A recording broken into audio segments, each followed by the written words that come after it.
look up the 10% rule, you get 3 different explanations for it. One is, don't increase your load by any more than 10% each week. The second explanation will be, don't increase your speed by anything more than 10% each week. And the third is, don't increase your load by anything more than 10% per session. So the actual rule is not really well defined. Different people have different ideas around the 10% rule.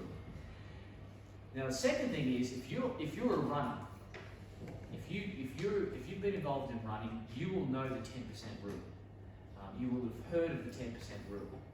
But the actual evidence around the 10% rule, research evidence, isn't great. There's probably only a handful of studies that have looked at the 10% rule, and of those studies, there's not a lot of evidence to say that a rule actually exists. I think it's a good guide, but that's about all.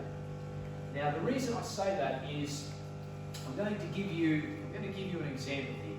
Let's say that you have an athlete who has run 1 kilometre in this week, today. In this week, they get to the end of the week and they've run 1 kilometre. And they say to you, I want to run a 10 kilometre race.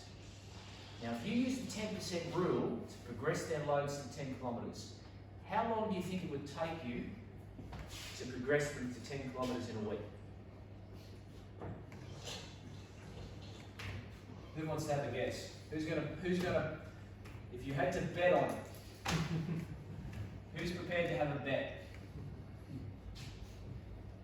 How long would it take you to get an athlete from 1 kilometre up to 10? How many times a week is training?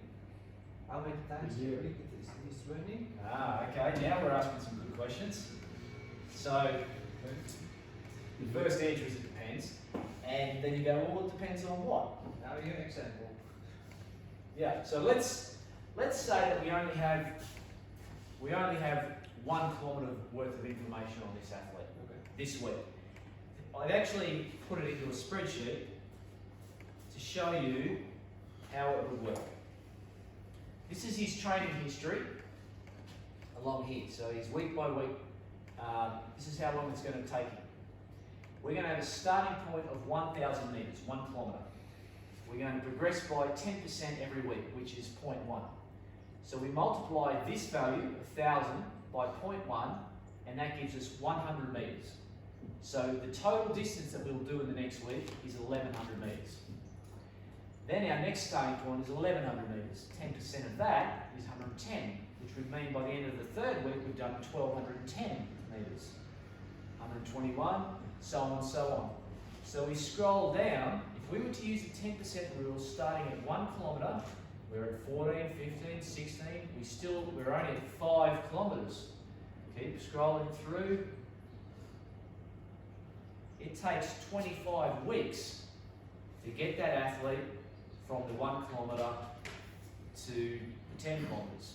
Okay, so the 10% rule, if you only have a starting point, you only know where they are now, is really only going to be a guide. You have to think about it in terms of what is their capacity to handle load.